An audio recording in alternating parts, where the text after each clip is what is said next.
sun, the fields are alive. Cheering crowds and the teams collide. In these moments, we stand tall and free. First pride runs deep in me.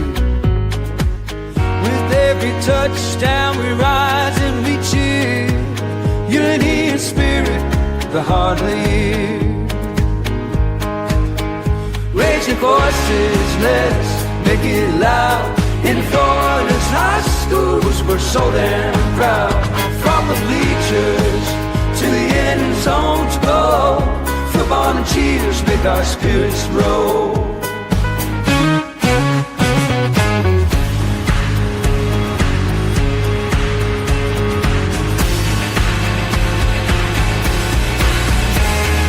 Girls in the game, they're fierce and bright. Flag in hand, they give it their might. From every town they bring their dreams. On this field of gold, nothing's as it seems. Together we shine, together we play. In Florida's heart, we own this day. Raise your voices, let's make it loud. In Florida's high schools, we're so damn proud. From the bleachers to the end zones go, football and cheers make our spirits grow. So here's to the game, we'll rise and stand. In Florida's field, gray or night band.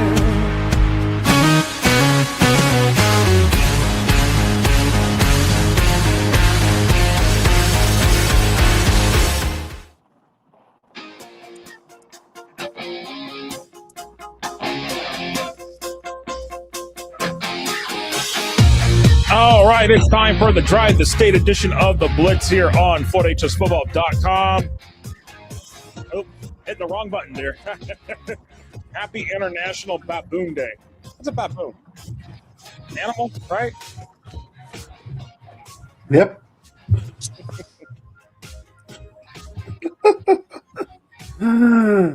Good evening, everybody. It's nice to see everybody joining us here on the show here. Who did the song? No, Reno did not do the song. I keep telling y'all that. Yeah, Reno did not do the song. I actually kind of co-wrote it. All right, welcome to the Drive the State edition of the Blitz here and everything we're going on. And I apologize, I don't have a lot of bracket graphics tonight, but we're just gonna go off for all intents and purposes. I actually think I should be able to bring it up here if they all loaded correctly.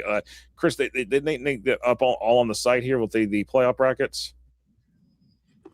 Yeah, we did. I think all the bracket 7, 8, and 1 are updated.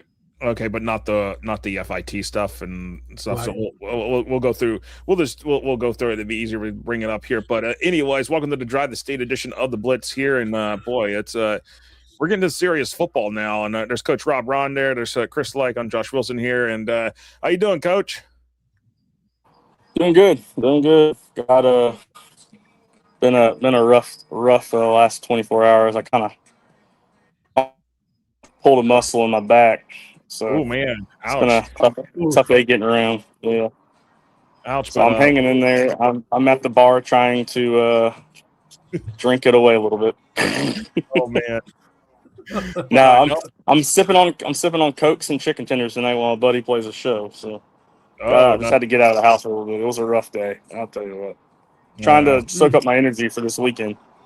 We got some football this weekend. We're FIT championship tomorrow, and then the World FIT championship on Friday, and then the World State championship Friday night. So there's a lot going on there, and apparently we've got raccoons in the chat now. We got a problem here, ladies and gentlemen. Yeah. We have raccoons in the chat now. Drunk raccoons in Virginia, raccoons riding gators, and raccoons in the chat. Yeah, I heard about the raccoon in Virginia running wild in the door. What's drunk off his ass? That was hilarious. A raccoon drunk? Oh my goodness! Yeah, anyway. He broke into a liquor store and started going through all the bottles, and they found him drunk, passed out. That is crazy. Passed out in the bathroom. Well, that's the news I Or missed. the bathroom. That's what it was. Yeah. But anyways, let's get to this here, and let's get into it here with the state semifinals. I'm working on getting it here. Just give me 1 second, because working with a new rig here today, so getting a little bit used to actually having a much bigger screen to work with. So if y'all can kind of understand that, you'll get it here. Just be patient with me for just a second here as I pull it up here. But upset about Kiffin? Who's upset about Lane Kiffin? Who is? Who's upset about Lane Kiffin here? I think half the college football world is, because this doesn't make any sense. I mean.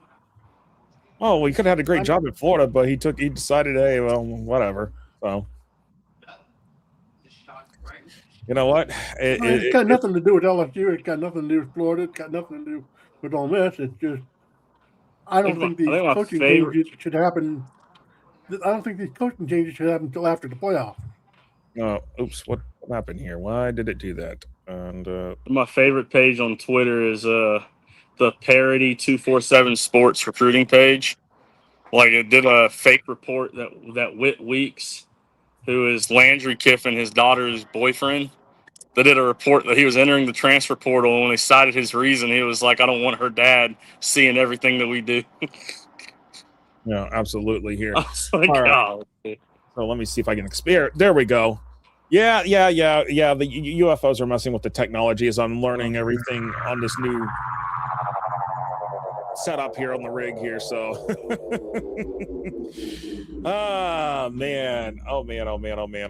But let's focus in on this here with what we've got here with the state Final Four for Class 1A. Let's kind of get into our state semifinals here as we go through this here. And with that said, here we've got let's go ahead and get this going here.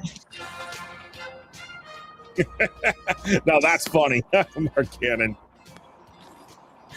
Let's get it going here. Let's talk about the 1A state semifinals. We'll take our picks as well here. I'm gonna give me 1 second. Let me pull up there we go. All right, as you see here in our state semifinal picks here, or the games here, we have Shaman Madonna and Trinity Christian going out in the 1-4, and Cardinal Newman and Carrollwood Day in the 2-3. I don't have the FPRI ready because, again, trying to deal with some stuff here. So, but anyways, let's talk about this. I'm not surprised that Trinity Christian got lined up with Shaman Madonna in the reseeding. What I'm a little bit more surprised with is that Carrollwood Day ended up being a 3 seed, while Cardinal Newman ended up being 2. Now,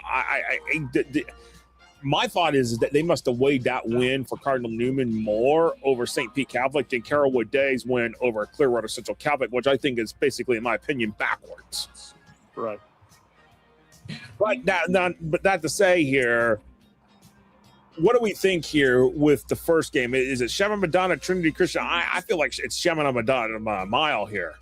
Yeah. I got Shaman Madonna. Against Trinity Christian, they got to travel to Shaman Madonna this time. So let's not even talk about travel just yet. I mean, because we're going to talk about travel here in a few minutes here, and with everything that we're going to be talking about here, because it's literally crazy what we're going to see here as we get further into this here. But with that said, I know we're all going Shaman Madonna, but I think the more interesting matchup is that Cardinal Newman Carrollwood Day at Cardinal Newman. Mm-hmm. Gentlemen, where do we think this is going to happen? Does Cardinal Newman finally break through and reach their first state championship game, or is it going to be Carrollwood Day? Either team who wins this game is going to be playing in the state title game for the first time in program history. Chris, what do you think? Go ahead, Bob. Go ahead. I got Carrollwood 34-24. So coach is going Carrollwood here, and that is not a bad pick, honestly. I feel like for this game could be one of those ones where it's like what happened last year, where CCC got off by 1 point. I mean, that's where I'm feeling like this game goes. This game is going to be a back and forth, but whoever has the ball last is going to be that kind of game. Go back to the end of the regular season between Cardinal Newman and Buchholz. That's what kind of game I think we're going to be looking at with this one. that's just how good it's going to be, in my opinion. That 10-point margin I think it's going to be Carroll Day, even though they're the 3 seed. I mean, we're picking apples and oranges here. It's gonna be a game that's gonna be real close, but like Josh, like you mentioned, I think it's gonna be one of those games where it's like maybe a field goal wins the game. This one's hard. This one I'm torn on because I feel like I feel like either team is deserving to be in the state championship game. Obviously, that whoever's gonna get there is gonna have to face Semifinal, and we'll have to talk about that next week. But right now, if I had to take a pick, given the experience of the head coach at Cardinal Newman, he's done this before. He's done it several times at Dwyer. Jack Daniels, one of my favorite names, by the way, for a coach in this state. I'm going to go Cardinal Newman on this one. I feel like Cardinal Newman has the advantage here in this situation. They're at home, and I feel like the coaching staff and with Jack Daniels, it's going to go. It favors them, in my opinion.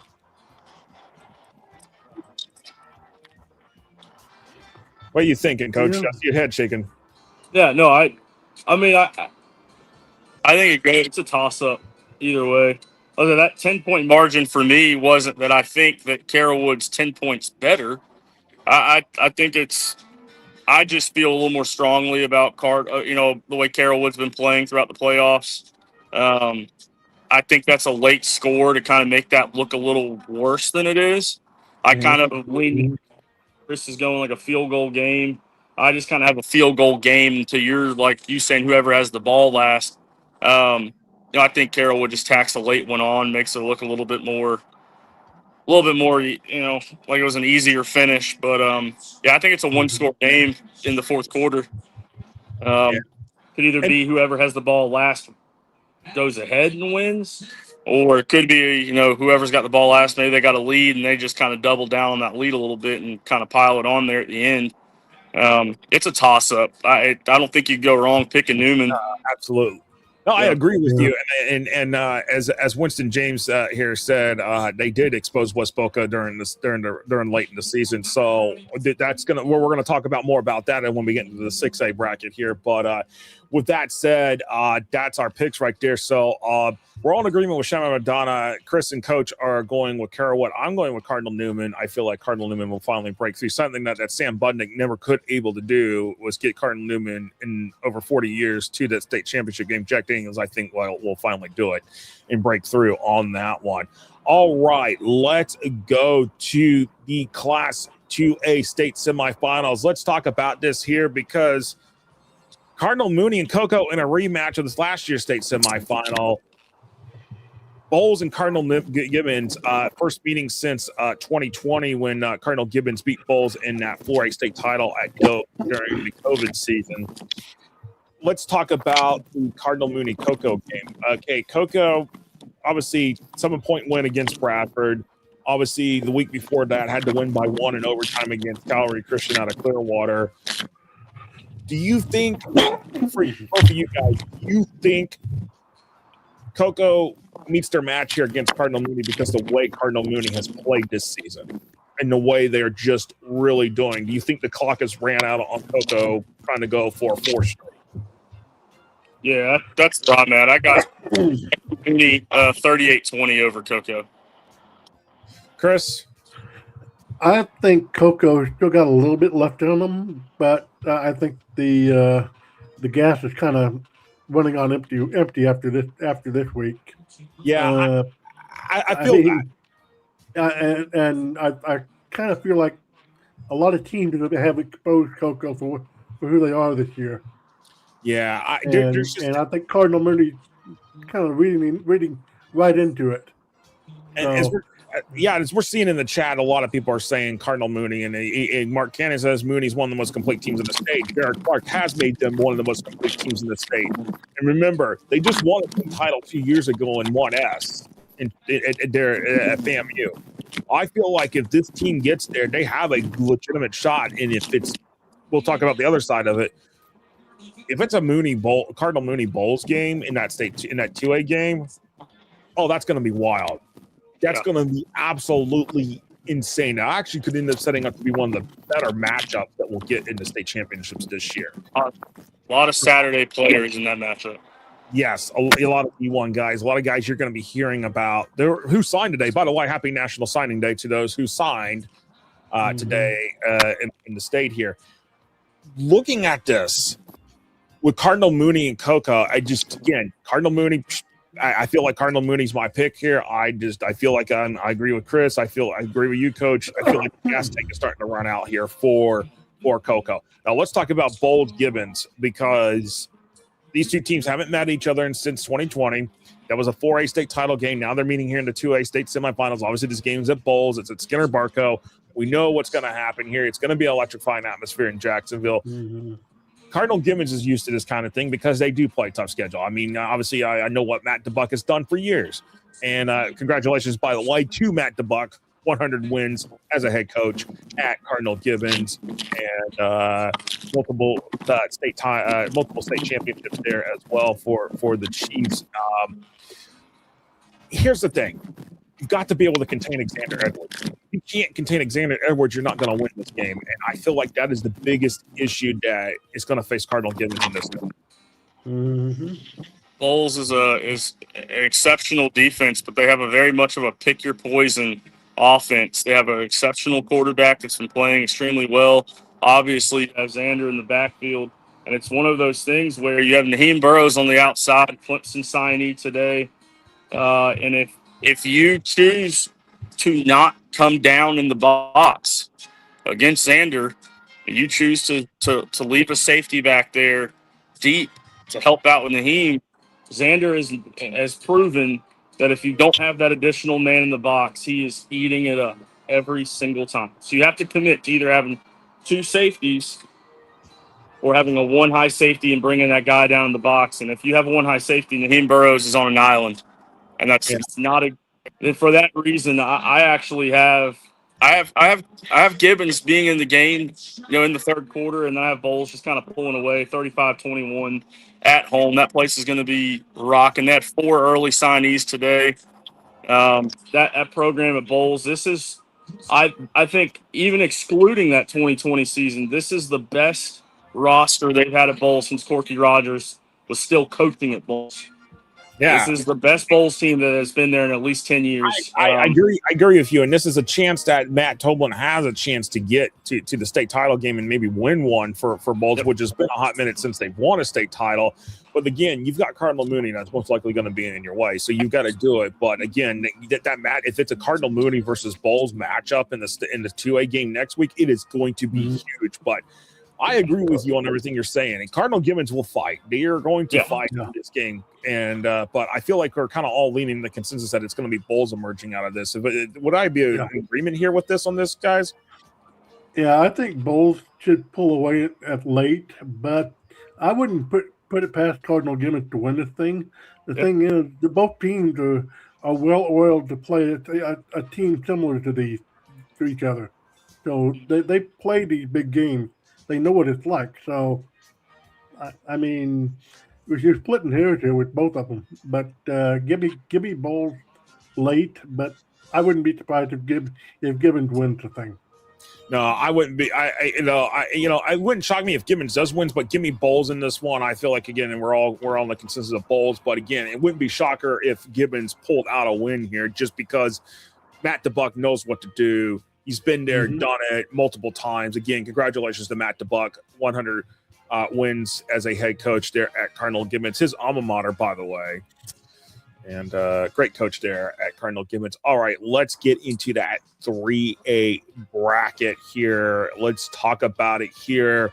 Obviously, we saw the Wii seeding. I think it's no surprise that Bishop Moore ended up at the 4 seed with Northwestern being the 1, especially the way Northwestern played against Miami Central. It was even worse than what it was in the regular season, and I just don't know what happened to the fight that Miami Central had. It was kind of there. They kind of Miami Northwestern kind of got ahead and they fought back, but then the second half it was basically it was the bull show basically over there at Traz, and it was season over for Miami Central. Bishop Moore had a hard-fought game against Ocala, obviously 31-28. The big thing I'm feeling here is that Bishop Moore is no match for Northwestern, especially after what we saw Saturday night come out of Trash Pal. Northwestern, I feel like, is peaking at the very right moment. And if you're Bishop Moore, your Reigns or Booker, you don't want to be in the way of this team. Unfortunately, for 2 out of the 3 teams on the other side, Northwestern, you're in the way.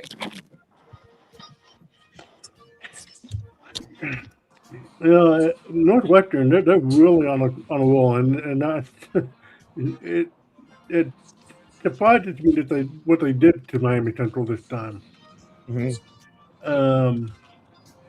But I tell you, Bishop Moore, I think they're in a lot of trouble here because this is just not the right matchup for Bishop Moore. No. On offense or on defense at all. I mean, this is not what they anticipated. No, and Bishop Moore hasn't been back to the state championship game since 2015 when they won it all against Wakulla, when a quarterback named Felipe Franks was the quarterback at Wakulla. You got Northwestern, and I mean, if this was where it was Region 1 versus Region 2 in the state semifinals, where it was Bishop Moore versus Reigns, would I give Bishop Moore a chance against Reigns? Probably no. So it's either way, Bishop Moore drew the short end of the stick on this, regardless of how it would have been. With that said, we don't have to really answer this one. We all know it's Northwestern. The entire state is picking Northwestern to win this game. If barring an epic collapse, epic proportions, there's no way Bishop Moore's winning this game. Not at Traz. No way. But now let's talk about the other side of this bracket. Who has given Reigns fits? Who gave Reigns fits last year in the state semifinals? And that is Sarasota Booker. This Booker team looks even better than they were last year, Coach. Like, they look even better. I mean, Chris, I think they look even better than what they did last year. But Reigns looks better. Oh, yeah. But Reigns at the same time looks better as well. But, Coach, what do you think? Reigns has been throwing off the scoreboard. So, yeah. I feel like I honestly, like, the closer and closer we get to Friday, I feel like I'm almost lowballing both teams' scores. Earlier this weekend, I put down Reigns 34, Booker 13. The more closer I get to it, the more I feel like Booker's probably going to put up more than that. But I'm also not comfortable only putting Reigns at 34 points. This year, the offense is much more dynamic at Reigns than they were last year. Last year, it was really the TJ Cole show in terms of him having to really create everything. He was truly a point guard at the quarterback position. He had to create the opportunities. This year, they're more dynamic at receiver. They return a great running back. It's been solid for them, but it's the defense. We said this on our phone call the other day that you could argue that this Reigns defense is top 3 in the state. I mean, their points per game on defense over the entire course of the season was 5.1 points a game. Over the last 5 games, it's 2.3. They're not even giving up a field goal. I mean, so that was kind of why I went Booker 13. The Booker is, they're stronger this year, but this Reigns defense is even better than they were last year. This is a destiny matchup for Reigns. They know what's at stake. They want to be back in that state title game. If I had to pick it for next week, we'll get there when we get there. I'd still pick Northwestern, but I said it on our call the other day. Northwestern's improved from last year, but so is Reigns. This is a destiny matchup for Reigns. They really felt like they left a lot on the field in that game last year. Kudos to Booker on a great season, but I'm sorry, there's not a chance in hell that you're beating Reigns. The way they're playing, their demeanor and their mentality this year. I've said it since January when Coach Maslin and I talked, and he said these guys came in, voluntarily showed up, and were working out before the Christmas break even began. These guys have been planning this moment They had a feeling it was going to be a rematch again in the state semifinal to get back to Fort Lauderdale. I'm not comfortable with 34-13, but I'm comfortable with the margin. I don't think this game is close at all. Reigns is taking this seriously. Yep. It's a home game, and it's a business trip all in the same. They're ready for Fort Lauderdale, but I don't think they're looking ahead either. They know what's coming on Friday night with Booker. There's just not a chance that Booker wins this game. Yeah. I don't think Reigns is looking ahead either. Yeah, I don't think Reigns is looking ahead at all. I mean, the big difference between this year and last year is between Reigns and Northwestern. Is last year we had that distraction with Teddy Bridgewater, and the game being in South Florida, that played a huge factor in Reigns not being able to get going. And now you don't have that distraction. That distraction's gone. Teddy's gone. Teddy was one and done basically after what all happened. I feel like Booker is going to try to push Reigns' limit. Obviously, Booker is a much better team. Obviously, their one loss. Their one loss for Booker was to Auburn, Alabama. They're not the University of Auburn, by the way. Auburn High in Alabama, in the same city, in the same zip code. Or with the Tigers, but the question. Yeah, and Auburn, Alabama, they're one of the top teams in the country. So. Yes, so I feel like they're going to push Reigns around, but TJ Cole and company at Reigns and with Coach Masline, they're basically still pissed off from last year. They're pissed off that they got shot out the way they did. They got embarrassed. Mm-hmm. They got completely embarrassed, and I believe that Reigns is not going to focus. They're not going to look ahead. They're not going to do any of that. They're just going to focus and win this game. Get on this game. Give me Reigns for the win here in this one. Yeah, give me Reigns as well. Yeah, give me Reigns as well. So Reigns, absolutely. And Coach, I know you're going Reigns as well, so we're good there. Let's get the Class 4A. Let's look at that because we're going to talk about an interesting record-breaking situation we have unfolding here since going to the modern playoffs. So from '89 on, when they got the Central Cycling State Championship, and obviously with the state semifinals. So we'll talk about that here in a moment. Jones and Port Charlotte. I'm not surprised that Port. I thought that there was a chance that American Heritage was going to end up at the 4 seed, but Port Charlotte 4 seed have to go to Jones. Port Charlotte first time state semifinalist. As we looked at this, Jones hasn't blown out people in the playoffs. They've just played good, methodical football. They haven't exhausted themselves out to the point that they're gassing themselves out. This Jones football team just plays with grit, and they have played with grit all season long, and they know how to win ball games. Obviously, Deltona threw 13 up on the board on them. Okay, so what? We put 35 up. Vanguard did test them 29-18, but, as we see that 24-7 against Lake, well, it's not that they're throwing up a huge amount of points. It's just that they're playing methodical football. Would you all agree with that, or do you disagree? Yeah, I agree with that. I mean, you look at the scores for Port Charlotte and Jones. They're very similar. But the only difference is Port Charlotte had to nail out a couple of wins out of the last 2 weeks just to make it to this point.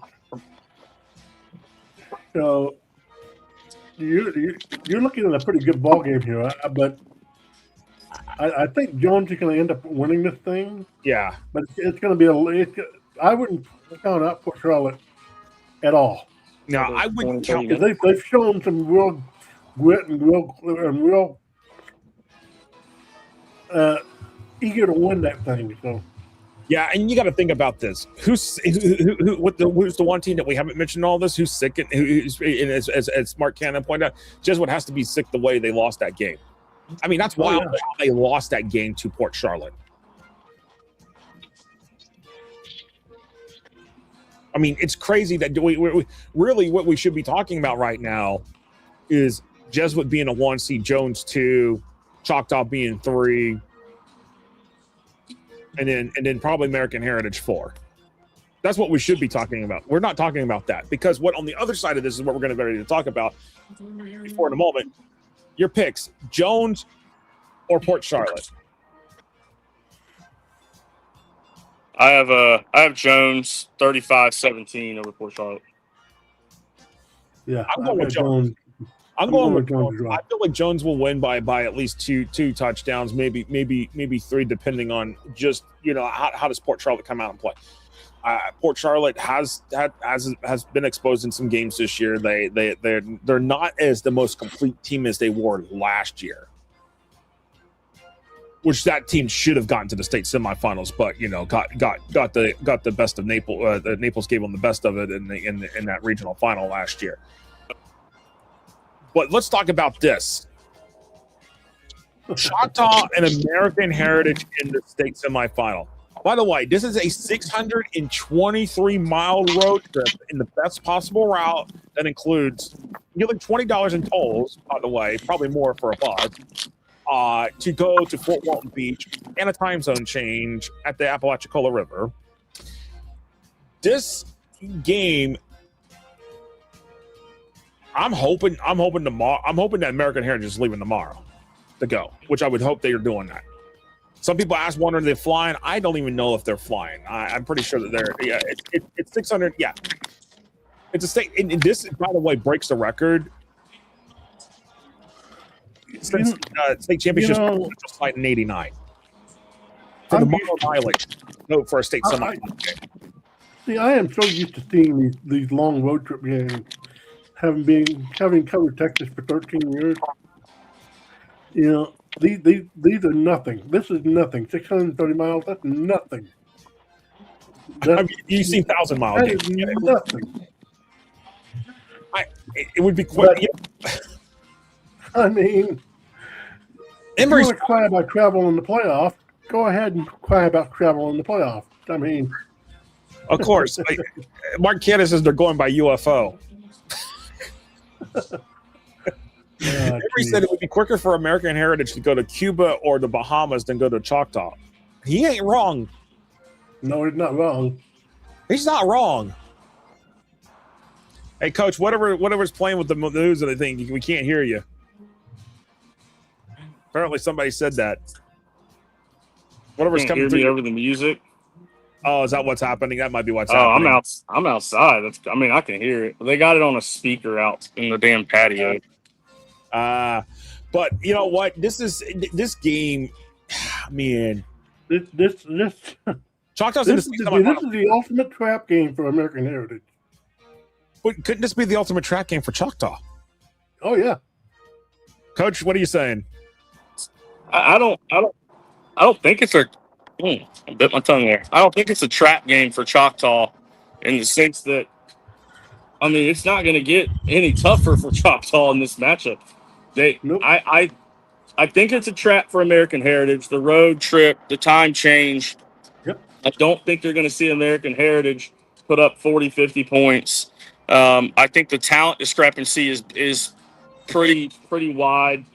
But the most important key for me and why I picked American Heritage to go on the road and win this game was I think all the energy that Choctaw had left was expounded on against St. Augustine. That they put everything out of the tank to get that victory. I think the Choctaw is going to fight like hell. I think it's a close game. I got Heritage 31-21 on the road. I was so close to picking this upset. I just don't think that. I mean, this is the Diabell show. The kid is an exceptional athlete. Well, Diabell's not playing because Diabell's been injured all. That's right. Yeah, you're right. Yeah. It's going to be the Leon Strouder show, who won the state title at Miami Western. Forgot that he was hurt. Man, golly, you know what? That might sway me a little bit. Give me Choctaw 28-24 in the upset. I'm not looking at this as potentially an upset. Not the way things are going right now. Not the fact that this is a long road trip. There's got to be you got to have a lot of mental preparation, and I don't think American Heritage has dealt with something like this. And Strouder's not. Yeah, go ahead. To be fair, that they did travel to New Orleans this year. That's the only trip they had, but they flew. Yeah, that's different. I don't think they're flying for this game. I haven't seen anything indicating that they're going to actually go fly into Pensacola, or actually fly in, or maybe fly into Panama City and then go over. I have not seen anything indicating how they're making this trip. Real cushy on an airplane. It ain't cushy on a bus. That's for sure. Even on a charter bus, I don't think it's necessarily going to be cushy. And that's the thing. This is where, man, this one. You know what? You put a bunch of kids on the charter bus and the store changes. But this is going to be close. I think this game potentially goes to 2 or 3 overtimes. Yeah, this one's going to be interesting, and it's a road trip that is of epic proportions here, and I'm just. You know what? Give me Choctaw on this one. I agree. Choctaw. Okay, so here's some things about Choctaw that we're going to talk about, and you know what? I'm going to take Choctaw by 6. But here's the thing. And our friends over at Mid-Bay News, Christopher Saul, is Choctaw Big Green Indians football is a strong team and finally got the show for real against St. Augustine. He's right about that. And here's the thing. Choctaw hasn't been to the state semifinal since 2014, so this is their first trip since then. By the way, they haven't been to the state championship game since they won it in 1990. Why do I know that? Well, let's see. I go back and know my alma mater. My alma mater lost to them in the first round that year in the playoffs, but they had a quarterback named Alan Hall. So I know that. Choctaw, this is huge. And by the way, this is even huge for Frank Beasley, who is a Choctaw alum. This is the biggest game that Choctaw has hosted in ages. I know American Heritage has got more talent than Choctaw, and that we all can agree with that. But they're going to have grit. It's going to be one of those games that this is a really big trap game for American Heritage, and if they can't fire on all cylinders, they're in a lot of trouble. And this, like I said, this game potentially goes to 2 or 3 overtimes, and I don't think American Heritage will have enough in the tank going that long. No, that's my fear with this is that they're not going to have it, depending on what time they leave, and they have to be able to leave tomorrow, because if they don't leave until early Friday morning, they're actually hurting themselves. So, but I don't know those details because I haven't seen those details. So, anyways, so it looks like we're all kind of in agreement with Choctaw here on this one. Maybe looking at a potential new state champion in the 4A bracket. All right, let's get the 5A here because we still got more to get through here. We have to take a break after we get through the rest of the state semifinal picks. St. Thomas Aquinas, Riverdale in that state semifinal reseeding. No surprise that I'm surprised that St. Thomas Aquinas is 1 and Riverdale's 4. I say thanks for playing, Riverdale. Good night, because St. Thomas Aquinas is just a whole nother level, and that's my opinion on that one. Yeah, I agree with that. I mean, Riverdale, fine season, but I think they got I think Manatee really exposed them this time. Yeah, I mean, and that's the thing, and I think coach is in agreement too. Probably this is just it's St. Thomas, and that's it. There's just no way I see Riverdale pulling off a 2-point win like they did last week. Because Manatee missed a field goal. I got 45-14, St. Thomas. Yeah. Now the other game on the other side, Lakeland and Ponte Vedra. This could be really interesting. Yeah, and I feel like. If Lakeland's looking ahead, they will lose this game. And I have a feeling they might be looking ahead. Yeah. And they're looking for revenge against St. Thomas from last year, too. Ponte Vedra hasn't been in this position since 2016 when they went to the state title game that year. But I got to say this. This is Ponte Vedra who has a head coach that has won state titles. Well, we have to go back to his North Florida Christian, Steve Price.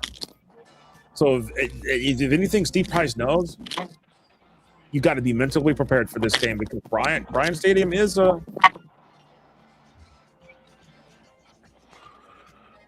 circus. Yeah, it's going to be tough. But at the end of the day, do y'all think Lakeland's looking ahead, or do you think they're focused on Ponte Vedra and they're just going to meet their maker next week with St. Thomas Aquinas, who might do more damage than what they did last year? Yeah, I have Lakeland 27-17. I think if this game's at Ponte Vedra, I would go the other direction. I think there's a chance that Ponte Vedra still goes down there and wins this game. We've said it last week, said it the week before. This is one of the most underrated teams that just, for whatever reason, was pretty ignored going into the playoffs. I would say ignored in terms of just no one was really looking at them as a potential championship team. Yeah. And all they've done through the whole course of this postseason is have a chip on their shoulder, and they're beating the mess out of everybody. And so it won't shock me if they go down there and pull off the win. But I got Lakeland in a close one. All right, Chris. Ponte Vedra, they've kind of flown under the radar all year, despite being the number one seed out in the Region 1, because they had to go through that tough district, and you can't discount that. No, they had very much that tough district. I mean, they didn't win the district because they lost to Beachside, but that was earlier in the season. They lost to Beachside, and then they come back and they just basically bollywhoop Beachside in the regional semis. And here's the thing: you got to think about that. Your district, as you're leading to, Chris, that game, obviously you played Middleburg, obviously you played Fleming Island, obviously you had Orange Park, obviously, and who else am I missing in the list here? They've flown under the radar all year, and this is their chance to shine. This is their chance to make a mark on that program, and I think they're going to go down to Lakeland and really play everything they show everything they got. So who are you taking? Is it Ponte Vedra or Lakeland? Give me Lakeland, but it's going to be close. I'm going Lakeland, but I'm going Lakeland, and it's going to be a close game. It is going to be a close game. So let's keep that on. Let's keep that and check back when we'll look back at this weekend to see what happens. I mean, I could flip between now and Friday, but I think Lakeland's going to pull it out. But I wouldn't be shocked if Ponte Vedra is in the state title game. Yeah, I wouldn't be shocked either. All right. Oh, certainly not why the ad's playing. I don't know why, but anyways, here we go. All right, here we go. 6A. Let's get to talk about 6A with the Final Four here. West Broward traveling to Buchholz. Long road trip. West Broward obviously pulling off the upset on Miami Southridge, 30-27 in that game. And then on the other side, we have Armwood hosting defending state champion West Boca Raton. And I really thought West Boca was going to be a 2 seed, Armwood be a 3, but I digress. Buchholz rightfully has earned that 1 seed. The only game they lost was right in the last final 30 seconds against Vero Beach earlier in the season. So, again, another team that's playing in the state semifinal. So Buchholz has earned their stripes to be here and be in that 1 spot right there this year. Let's talk about the Armwood West Boca, and then we'll come back to Buchholz West Broward for a moment. For Armwood West Boca, I have concerns about Armwood. I feel like Armwood's rolled through the playoffs, but I don't feel like Armwood and West Boca's were rolled to play through the playoffs. But if you look at the schedule, the games that Armwood played, they played some good opponents, but early in the season. But then they rolled through the regular season like nothing was there. I'm concerned that Armwood maybe in a position that they're not ready for competition after playing a lot of weak teams in between the start of the season and up to this point now, and especially the way the playoffs have gone. Yeah, this is going to be an interesting little thing here. Armwood, they've shown impressively on the scoreboard, but judging by the opponents, I have not been impressed all year at all. I'm not impressed either. That's my thing, and that's my thing about it. Coach, what are you in agreement on this one as well? Do you think Armwood's maybe strength of schedule is not as impressive as it may look? Yeah, I mean, that's definitely a topic of concern as I was looking at this matchup. And I mean, even the playoff route hasn't necessarily been particularly difficult, but as I thought about it and really went into kind of where was I looking at the score, you penalize a team. You win the games that are in front of you, and the way they've won them is impressive. Yeah. And I don't think that this is going to be their fourth straight playoff shutout. But the fact of the matter is that defense is doing their job. The defense has done their job. They have not allowed a single point this playoffs. I understand that. But Melbourne's been Melbourne really nothing. Vieira when you but South haven't necessarily been challenging in any capacity. I'm not saying like look at the gauntlet they went through to do that. It's still impressive in its own right to not give up a single point. I'm not taking anything away from Walmart. What they've done in this round. I do think that West Broward's able to get on them. I think West Broward's able to move the ball on them, and I think that translates into some points. I had 31-17 Armwood. I think it's a late pull away for Armwood in that game, and they make it look a little bit more like a 2-score game. But I think it's a 1-score game going into that late fourth quarter, and Armwood just kind of pulls it away. I'm concerned for your same reasons for Armwood, and I think whoever they get and that really goes for West Broward. West Broward or Buchholz. I think whoever they could end up playing in the state title game, by the time they get there, is there going to be enough left for Armwood? And yes, the biggest thing is that you're going to have to, for any team going up against Armwood, obviously have to worry about Reese Brush. But at the end of the day, I want to go Armwood, but West Boca's the defending state champs, and West Boca did up their schedule this year. And West Boca did get exposed by Cardinal Newman. I'm torn here, Chris. Who are you thinking on this one?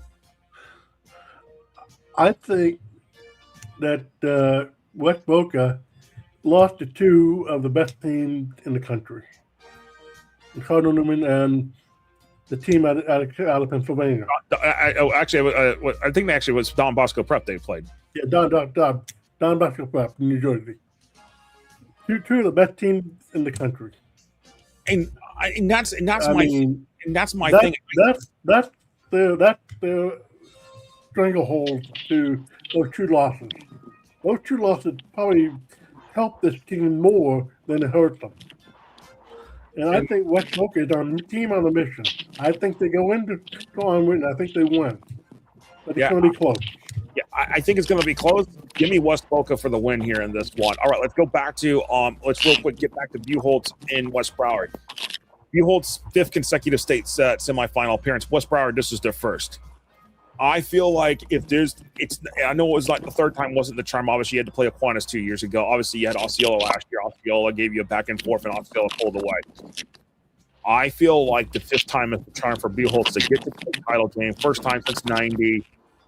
Mark Whittemore has been phenomenal. I mean, outside of the 23 season when it was Chuck Bell the head coach for 1 year and Whittemore came back last year. I got to be honest. This is Buchholz season. Give me Buchholz on this one. Honestly, with this game, this is very interesting. West Broward has been showing that they can show up. Yeah, and they did that last week with Miami Southridge, and nobody expected them to beat Southridge. But give me the Bobcats to win. That's okay. He's gonna. Which Bobcats? The West Broward or the Buchholz Bobcats? Bobcats are gonna win. I was wondering when you catch on to that. Give me West Broward in a nail biter. Wow, coming up to Citizens Field and doing that. Okay, Chris is going West Broward. I'm going Buchholz. Coach, I have a feeling you're going to lean Buchholz here. I'm going to pick the Bobcats too. The Bobcats are going to win. But I actually, this is out of all the state semifinal matchups, this is the only matchup where I say the 1-4 matchup is the best matchup of the two games in each classification. I think it's a tough road trip for West Broward. I think on the flip side of that, I think the last 2 weeks, there is a blueprint if you can show up and not show up flat, and you show up and you hit him in the mouth, there's a blueprint to beat Buchholz. And West Broward, I think, is on that same tier as a Nice, maybe a little lower than a Mandarin, maybe on that same tier as a Mandarin, but they're in that stratosphere of a team. And Buchholz, I think, is taking some punches the last couple of weeks, and for that, I have Buchholz winning. But on just the flip side of what Chris said, I have Buchholz 28-27 over West Broward in a classic. Give me Buchholz by 3. Give me Jay Junta to win it on a field goal. Yeah. It's going to be a classic game. That's because that's just the way it's going to roll. That's what we saw last week with Mandarin. It was back and forth. Especially this is probably the most underrated game of the entire weekend. By the way, we'll have the links for that for NFHS Network. We'll get that links out there because that game will be broadcasted on NFHS Network. I can tell you that right now. Yeah, this is probably the most underrated game in the entire weekend, in the entire state, bar none. Oh no, absolutely here, bar none on that one. All right, we've got a little bit more time. We've got to roll through 7A here real quick here, and we'll make this quicker because I feel like we're not going to spend as much time on that 1-4 match as we're going to talk about that 2-3 matchup with 7A here. And it's 1-4, Vero Beach hosting Miami Palmetto. I think Palmetto, I'll be honest with you, after the amount of points that got put up, 65-41, Miami Palmetto had to put up points last week. I feel like Miami Palmetto is coming into this thing against Vero Beach gassed because they had to fight, whereas Vero Beach just rolled and did it pretty easily against Dr. Phillips. And I feel like Vero Beach, I believe the last time they played for a state title was 81 when they won it. So Vero Beach has not been here in this position in a very long time. Obviously, this is their first state semifinal appearance since 1998. Give me the Indians to play for a state championship and potentially win it all this year for the first time since going back 4 decades. Who wants to team on who wants to Vero Beach or Miami Palmetto, guys? I got Vero 35-20. Wow, Chris. Give me Vero Beach, but I think Palmetto's going to be in it. But I think Vero Beach is just too good right now. Yeah, I think it's just, again, Vero Beach is too good. Vero Beach will score too many points for Palmetto to match, and that's the thing. They're not going to be able to do what they did against Goldman last week. Okay, I just flat out. But let's talk about this matchup in the 2-3. It's a rematch of the state championship from last year. Obviously, one of these two teams is not making it back to the state title game. It's Lake Mary hosting Venice in the 2-3 matchup. And honestly, after the way Lake Mary beat DeLand last week, is Lake Mary peaking at the very right moment? My answer is YES.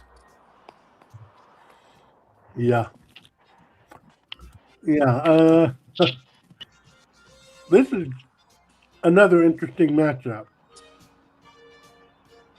I think Venice this is the trap game for Venice.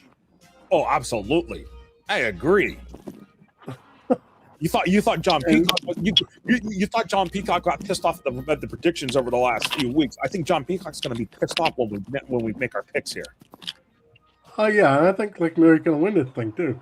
Oh, I agree. Lake Mary's going to win this thing, and I have a feeling Coach is rolling with Lake Mary as well on this one. Oh yeah,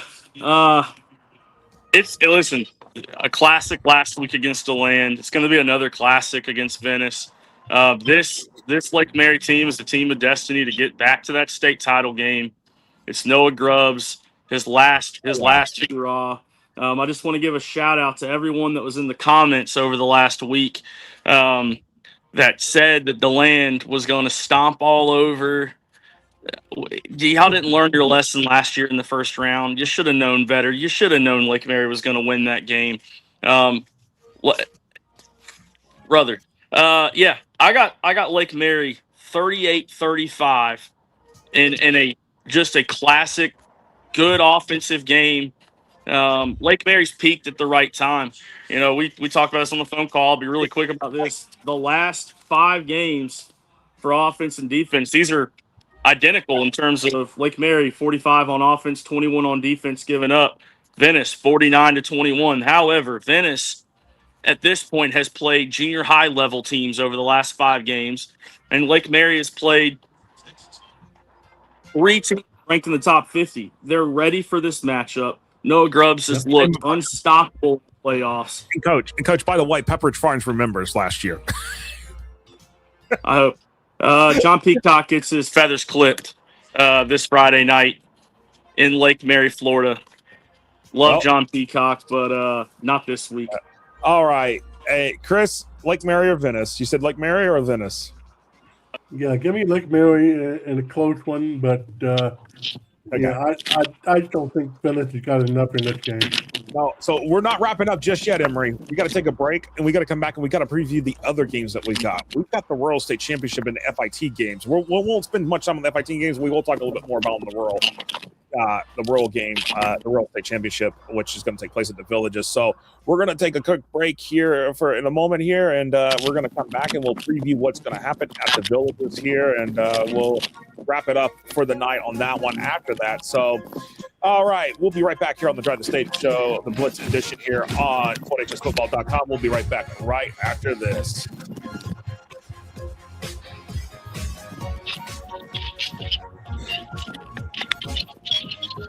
I've been thinking about this for a long time. I thought, if that's out there, I want to make sure I see it and I get involved in it, because to me, this was music to my ears. I was blown away. When you look at today's kid, the millennium kid, they learn by being able to see it. If I can see it, there's a great chance that I can do it. The First Down Playbook is a tool that can essentially change the way we teach the game. Box Out gives you the ability to create graphics at the speed of sports to highlight your athletic department, teams, and student athletes in seconds. Used and trusted by Notre Dame, Ohio State, UConn, Marquette, Georgetown, and many more of the top college brands in the country. If you want your school's brand to stand out through all the clutter, start your free demo at boxoutsports.com. High school sports fans, follow your team live with a free ScoreStream mobile app. Download ScoreStream to get real-time scores, photos, and awesome video. Plus, follow your favorite teams and friends. Get real-time high school sports from ScoreStream. Get ready for the 2026 Coach of the Year Clinics. This February and March, see top collegiate coaches, learn from the best, and take your program to the next level. Don't miss America's most respected coaching clinics.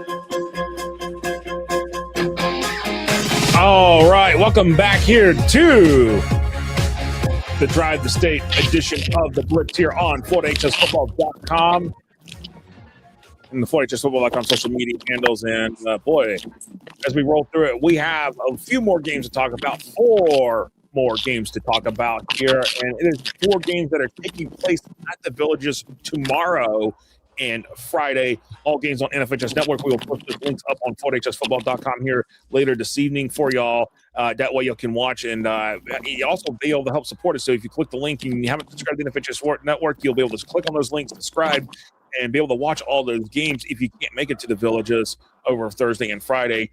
And you click on those links, subscribe, and you actually help support FortHSFootball.com through doing that. So and everything like that. So that must be the good wings that because that must be good wings because Coach, you got some good chicken wings tonight.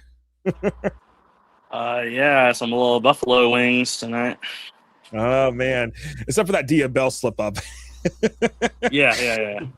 I would have done the same thing, okay? Because sometimes you forget that Diabell did sign with Texas today, so there is that for y'all as well. But with that said, here as we get ready to roll into this one, let's talk about the games for tomorrow with the FIT bracket here. We're going to start with the 1A through 3A bracket here as we get into it here, gentlemen.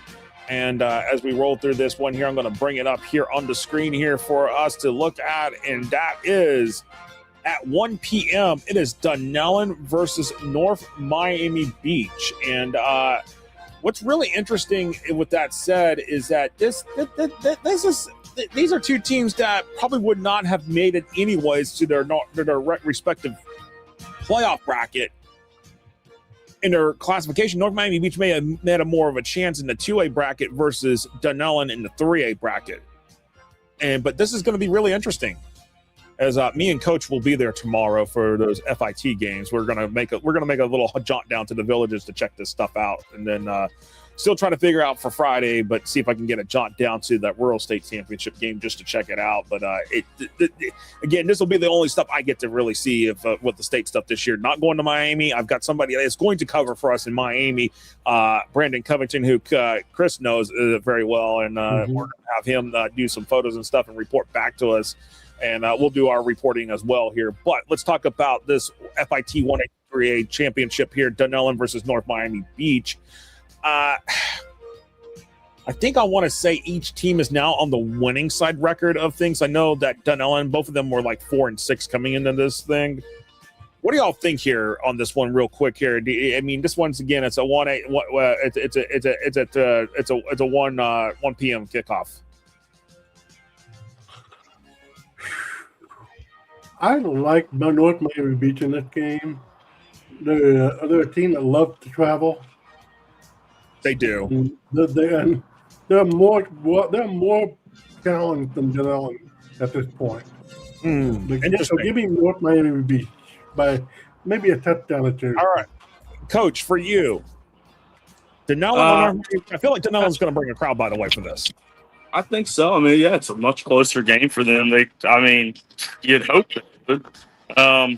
You ask for it, you know.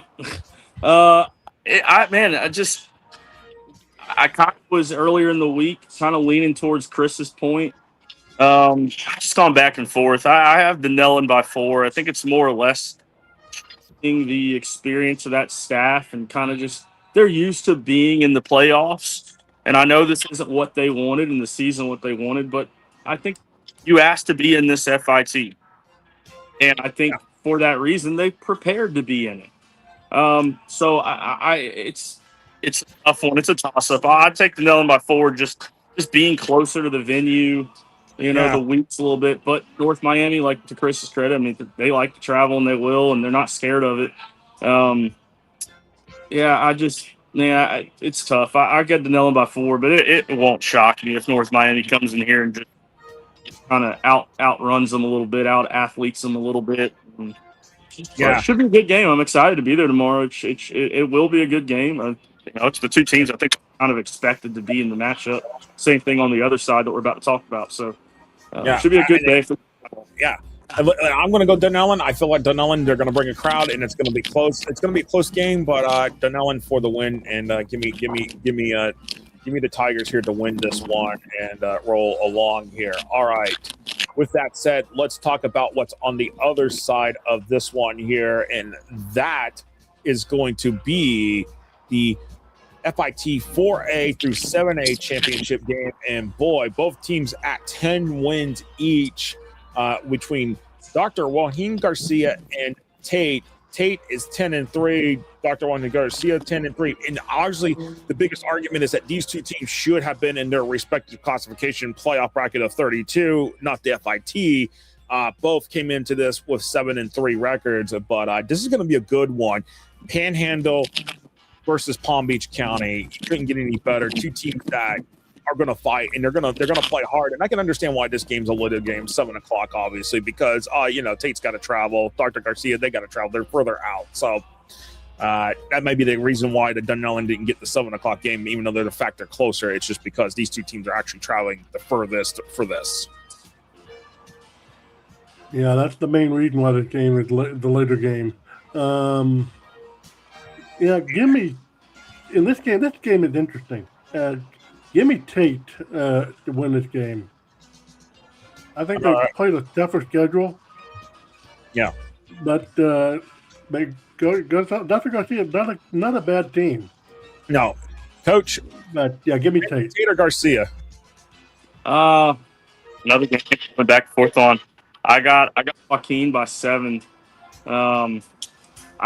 It's a program that I've paid some attention to this season, and I think is gearing up next year for a potential playoff run, and not playoff run, but playoff appearance in the FHSA. It's, they're a program on the rise.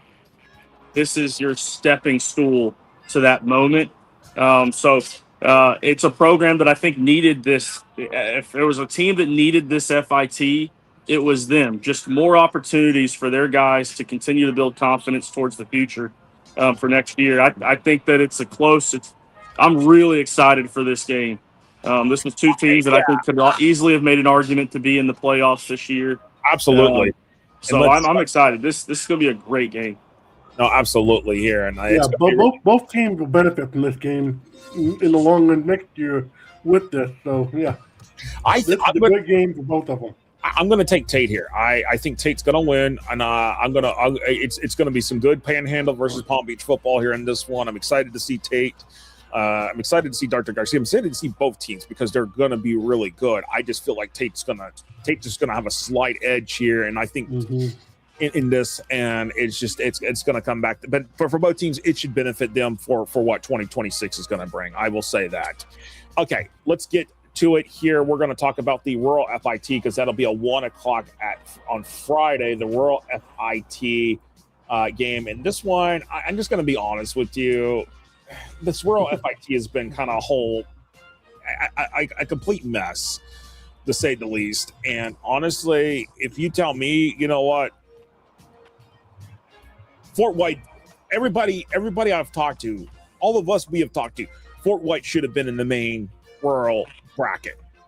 So at the end of the day, I think honestly Port St. Joe has gotten by on some games. It obviously got by Holmes County. Holmes County gave them a fit. Well, I got to be honest, Fort White is going to come out and they're going to be smoking hot because they're going to kind of make a statement to the FHA in front of them that they should have been in that rural bracket of 16. And they really should have been. They had everything there for them, and this is what happened. So it's Fort White or bust. Give me Fort White by 1.5 miles. Yeah. The interesting thing about this whole thing is Fort White hadn't played in a while due to the throughout the entire playoff thing. So it's going to be a close game because of that. Because Fort White hadn't played in a while, they're going to be. I think the West is going to catch up to them in the first half, but they're going to pull away. Give me Fort White. Yeah, give me Fort White. Coach? Yeah, I got Fort White. If this was kind of what Chris was saying, had they been playing in a little bit more on kind of a consistency, I would have said Fort White by 5 touchdowns. I think it's Fort White more like by 21-24. I still don't think it's close, in that sense, but it could have been a whole lot worse. They're too strong. They're too much. This is a Fort White team that honestly, when I was projecting the rural bracket, I don't see why they should have been a 15 or even a 16 seed. This is a good team.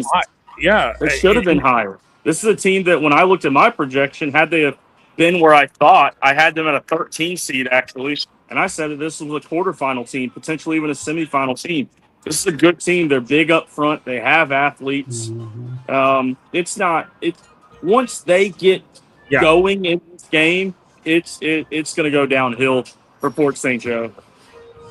Yeah, absolutely. Like I said, the West is going to get to them in the first half, and we can all see that. Yeah, let's see. But let's see how much Demetric Jackson has them ready for this one. Let's see what happens because, you would have thought because they had that first round. Obviously, you look at it, they had that first round bye. Did they have any rest against Wildwood? Oh, no, 59-0. So let's see what happens. Does Fort White have more than one stoplight? They only still have one stoplight still at 2747. So there you go. Fort White is rural as rural can be. Okay, they don't even have a supermarket out there, really. It's just a couple of convenience stores. They have the Dollar General, but so they got a Dollar General. That's a Walmart in those parts. No, there's no Walmart. Got to go to Lake City for the Walmart. I'm saying Dollar General's a Walmart in those parts. Oh, you're right about that. You're absolutely right about that, Coach. And get my Christmas cards from. Yeah, last but not least. Go ahead and set your table. Go ahead and get your fork and knife out, your spoon, plate, because this is dinner here at 7:00 Friday. It is the Rural State Championship game between the 1 seed Blountstown and the 2 seed Hawthorne. Hawthorne in their 6th consecutive state championship game appearance. Obviously lost to Madison County last year, won the 22 and 23 titles. But Blountstown, they're making their first trip to the state title game since 2019 when Madison put up 70 on them in that game. But I don't think this is going to be one of those type games.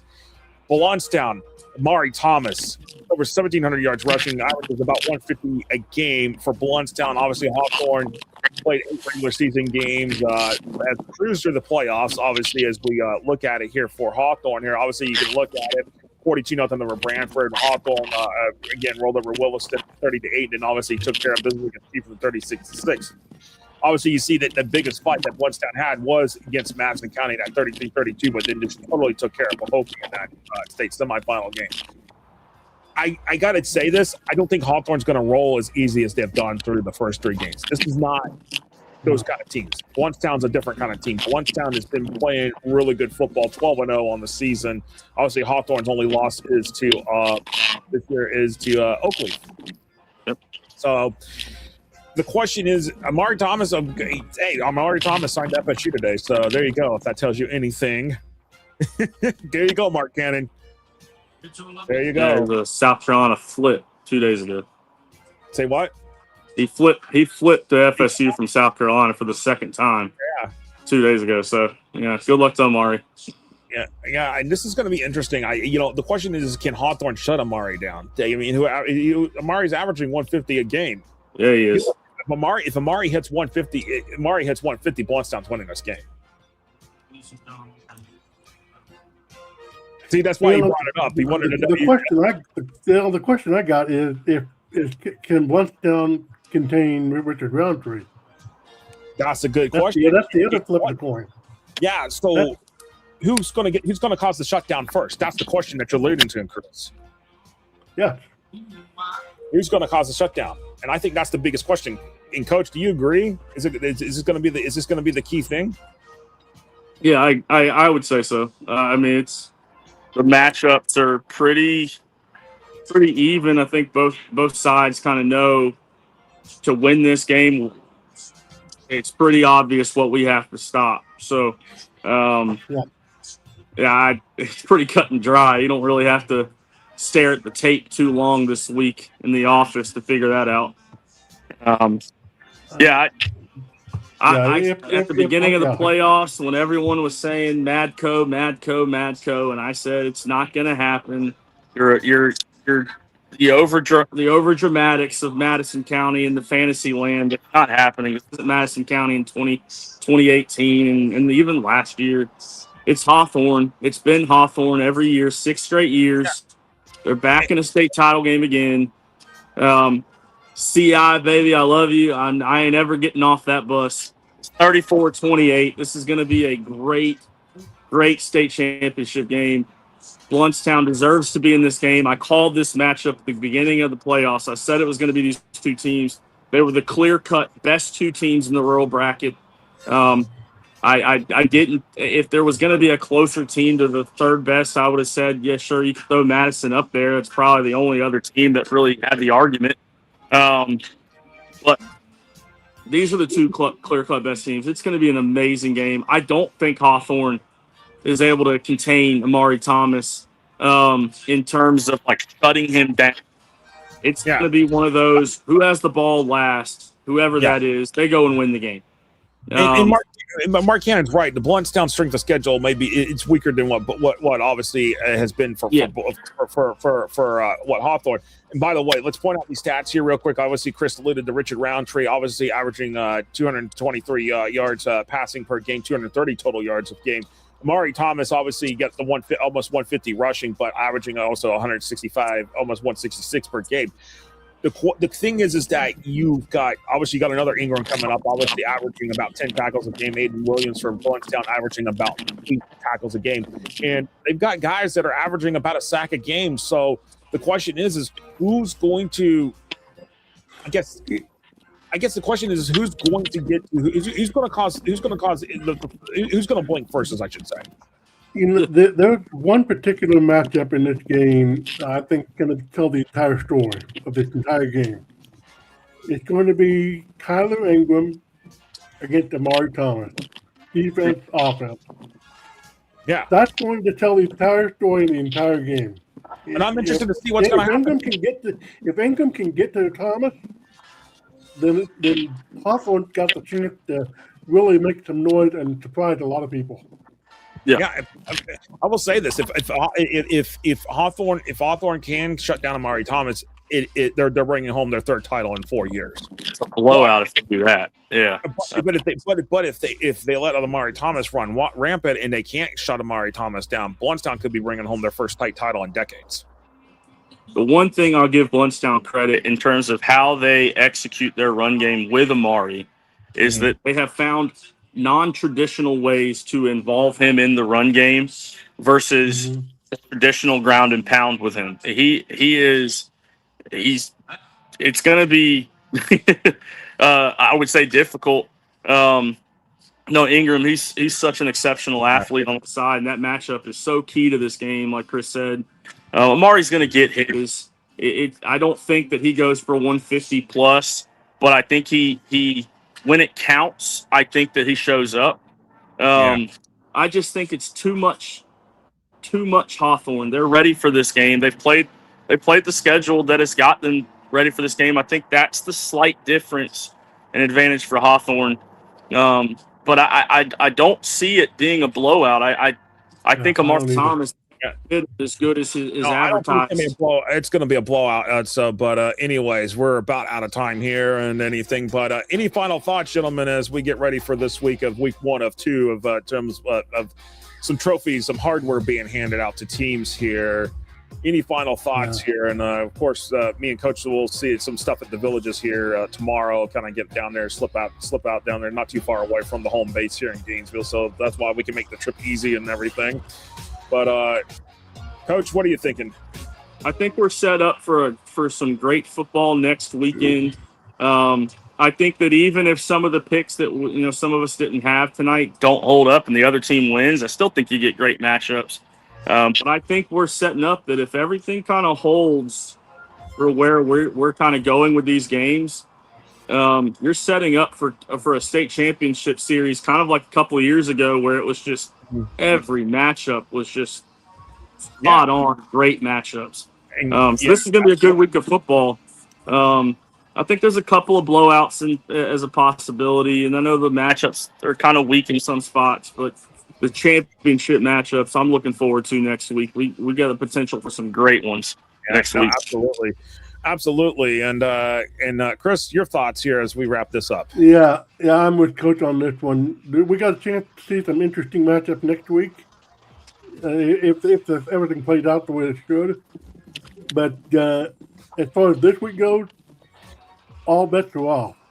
No, absolutely. All bets are off. Yeah, absolutely. We're working on going to be for Saturday. We may do a little later because I do have I'm trying to work on getting to men's breakfast at church on Saturday morning, which I need to go to because I've not made my appearance there in a few months, so I need to do that. But then we'll work maybe a later, maybe like a 10:30, 11 o'clock to noon right before college football kicks off. But anyways, if not, we'll recap everything this week. Hey, it's championship weekend, so we got all the time in the world this weekend. Yeah, absolutely here. So it's because some of those college championships, and that's I'm sorry. What was that again? What was that? Yeah. Anyways, well, we appreciate everybody joining us here for this Drive the State edition of the Blitz here on FloatHSFootball.com. Appreciate everybody, in terms of, getting on and everything, getting some stuff again. And appreciate Mark Gannon, Emery Smith. Appreciate everybody. Winston James, a lot of y'all were on here tonight. We appreciate it. For Coach Rob, Ron, and Christopher Lyke, I'm Joshua Wilson. Good night, and we'll look forward to seeing y'all with the Villages, with the championships and everything, and for our coverage. And of course, stay tuned to FloatHSFootball.com for score updates on Friday night from all the state semifinal games as well, because it's going to be really interesting. It's juicy. This is the best time of the year, the best football in town. Thank y'all, and good night.